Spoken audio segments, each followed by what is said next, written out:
My name's Jamie Hazleton, and I've been travelling across this amazing country, learning about its culture and hidden secrets from people who live there. This time, I want to take you with me on my journey as I visit the men and women who choose to live and make their homes in some very special places. Join me as these Australian Bushmen tell their story.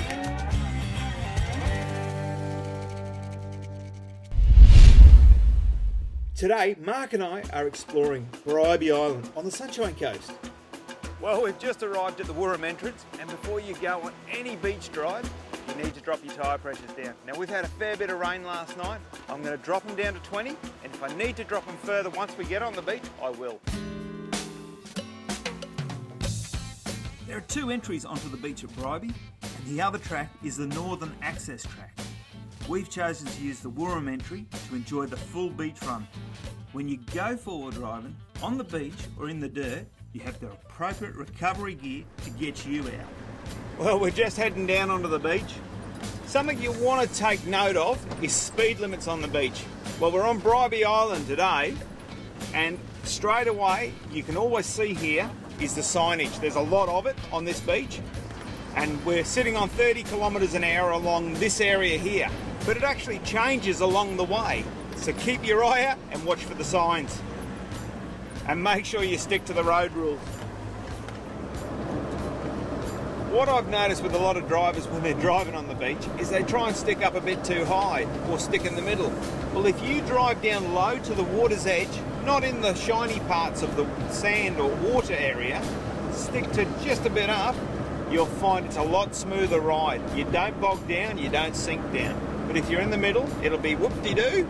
And also if you're up a bit higher, it's going to be a lot harder on the motor, on how you get through, and it'll be a lot slower. Well, we're going to pull up here at one of these gun tunnels shortly, and we're going to have a good chat with John on what's happened here, because he's an historian and he knows a lot about this place.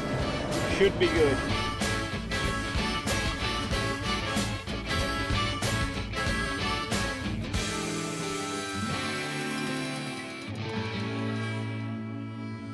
You know, I find it quite fascinating how far these places are sinking down each year.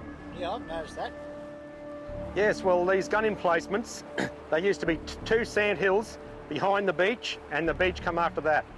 But it started washing away at 1 metre a year. Now Bribie Island's supposed to be going at 3 metres a year. Wow, that's incredible. Soon all these relics here will be gone, be washed into the ocean. This gun emplacement back here is number 2. Oh yeah? But the better one up here is number 1. What year were they put in? These were built in 1940. It took them 5 years to build the rest of the camp. The camp's actually 2 kilometres long, so each soldier never saw what was here. They were only stationed in this area for 6 months. They moved up to New Guinea after here. So how many soldiers were based here? Each gun emplacement had 26 soldiers to operate the gun. They did a 12-hour shift. Whew. After their shift, they went back to their sleeping quarters and spent their time there in the rec hut or the mess hut. The whole camp had between 150 to 200 soldiers stationed here at any one time. An interesting fact is back in the day, these door jambs were solid steel door, and in behind it, in here, was copper. Now that was so when they slammed the door shut, it wouldn't create a spark because they were full of explosives in this area. Now the doors are gone, the scrap metal merchants have come in and cleared it all out. But this is what's left here. It's unreal.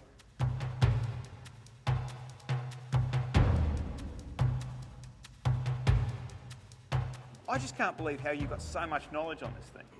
Well, it all started in 2000. I was out crabbing in the passage and I put the pots in. I usually get bored. So I went for a walk on Bribie Island and come across a few of the buildings here. After that, I started asking the locals what they thought about over here. And they came out with all the stories. Also, I started meeting some of the soldiers who were over here. And their stories put our 2 books together. 2? Oh, I thought you had 3 books. Yes, well, the 3rd book is on Caloundra during World War II, but it also covers part of Bribie at the same time. Yeah, righto. So how do people get hold of your book? In the local bookshop in Caloundra Yep. is the main place they get them. Because there's so much history you can go through and how much detail you've gone into this. It's incredible. Yeah, some of the stories even the locals have told me about when the guns were fired, for practice. That's the only time they were fired. The crockery on the shelves in Caloundra, the crockery would rattle.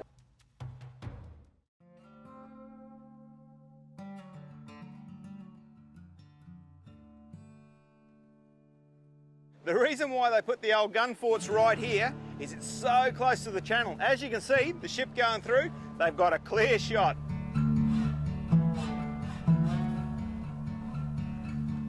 So that room over there where Mark is the plotting room. That's right, yeah, the plotting room was, the lookouts would give the information to the plotting room. Yep. They would plot the target for the guns and also for the mines if they need to be used. The cables went from here out to the seabed. They're all operated manually. They wouldn't blow up if a ship come past. Yeah, right. Wow. And then this one here is the mines room. Oh, that's why the hole's there that go through to the sea. So it's even got a concrete floor in it. The whole thing was lockable with a steel door on the outside, so no one could get in. It was locked from the inside. There was mesh over the vent holes here and a sentry on top, just so there would be no grenades dropped inside. They thought it out, didn't they? So that's where the cables went through to the plotting room, right there. That's how they communicated, by phone from one side to the other.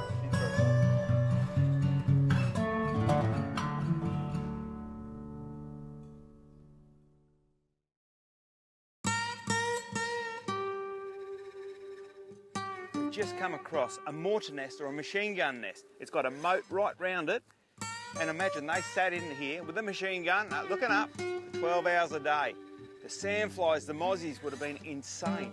But imagine also, this was all clear through here. So they had to have treeage and shrubbery all over the top of them. As you may notice, there's only one way in and one way out of the machine gun nest, or mortar nest.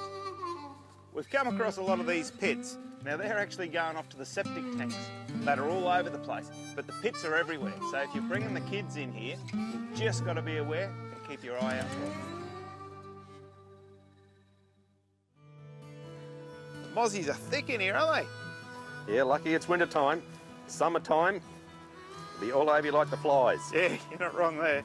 You know, like we've made our own tracks through a lot of this place to some of these old ruins, but the one thing that I know a little bit about, but not a lot, is there's supposedly a hospital and what its location is. Yes, well, we've been looking for years too, but I've spoken to 4 soldiers who actually designed it and helped build it. Yeah, right. But each soldier's had a different spot. But I think from a drawing one of the soldiers did, we think we know where it is. And do you know? I'm pretty sure I know where it is. Righto. Off this way. John, this is a bit unusual because I don't think they normally had a hospital on a base. That's a good question. When we get to the hospital, I'll explain it all to you. All right, bit of mystery. Gotta love that. So what do you reckon this foundation was? This is the officers' mess, what's left of it. There would have been a building on top, but this is where they had their meals. So it's pretty small for where they were eating. Yes, well, there wasn't that many officers here. Yeah, true. Mostly all soldiers. Yeah. So we must be getting closer now to the hospital. Well, as the story goes, 50 paces from here should be the hospital. Oh, okay. Well, keep on moving. So 50 paces, John, we must be getting close. We're just about there. So what are we looking for? We're looking for mounds of sand. Okay, well, could be something like that just here. Found something here, John. Ah, you found it. This is the remains of the hospital. It doesn't look like much. No, the undergrowth has taken over the lot of it. No concrete like the other buildings. No, it wasn't an underground hospital. It was built with the sand over the top of it. Yeah, as the story goes, this wasn't a hospital for the soldiers here. What this was a hospital that none of the soldiers knew about. They weren't allowed to know about this. They weren't allowed to wander around the camp. The story says that this hospital was only for wounded Japanese soldiers to be interrogated. Any soldier was wounded in the camp, for whatever reason, went back to Caloundra. There was RAP stations here, regimental raid post, but other than that, the hospital was a secret, and straight after the war it was pulled apart so that there was no evidence left behind. So that's why we can only see the mounds. You can only see the mounds. We've got a drawing of it, what the hospital looked like, and it fits straight into these humps in the ground here. Oh, Oh, that's what's on that cover of that book of yours. That's what's on the cover of the book. Gotcha. Wow, Mother Nature. He's certainly taken over.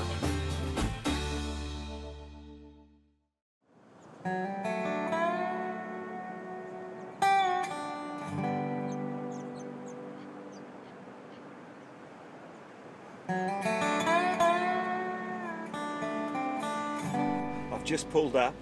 Just over there is 2 big kangaroos and a big seahawk. It's just so great to see this wildlife, how close you can actually get to it. Just up at the campsites back there's heaps of wallabies all running around. Well, I shouldn't say running, hopping around the campsites. Looks unreal. Well, the tide's coming in now, so we're up high. And then the water's coming across one of these lagoons, straight from the ocean into the lagoon. But we've come through at the nick of time. Shouldn't be too much trouble. We're back up into the soft stuff. It's always a little bit rough and it's a bit slow when you're in the soft stuff, but it's the way you've got to do it. If you leave your run too long on the tide change, you're always up in the soft stuff. It's all right when the tide's out because you're down on the low stuff where it's a lot harder.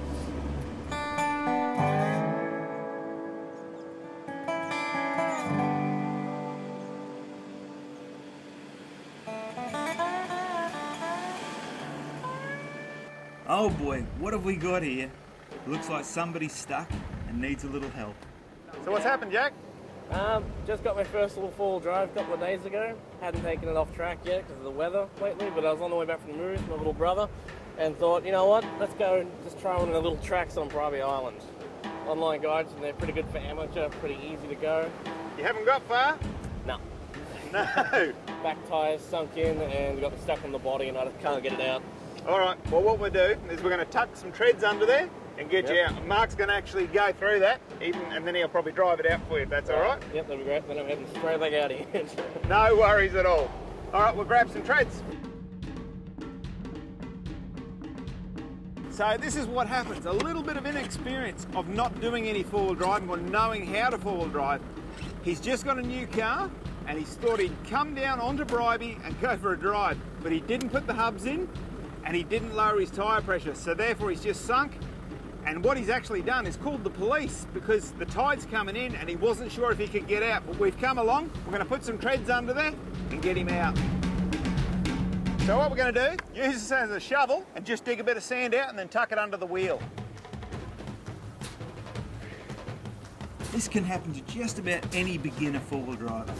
I've seen this many times in different locations, and that's why we need to make sure all beginners get the same help to get started in their four-wheel drive adventures.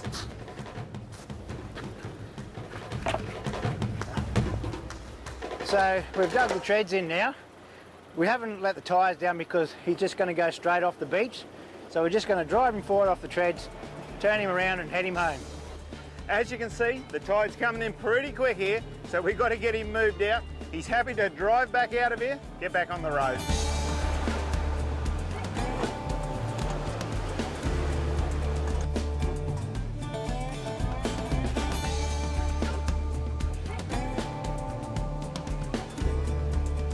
Might be worth investing in some of these. Yep. Get you out of trouble next time by yourself. Yeah, I think so. All right, All right, no worries. we'll get out of here. Yep. Leave you guys in peace. Thank you very much. No worries. All right, see you guys. See you later. See you later. And we better get off the sand too, so I'll catch you on my next adventure.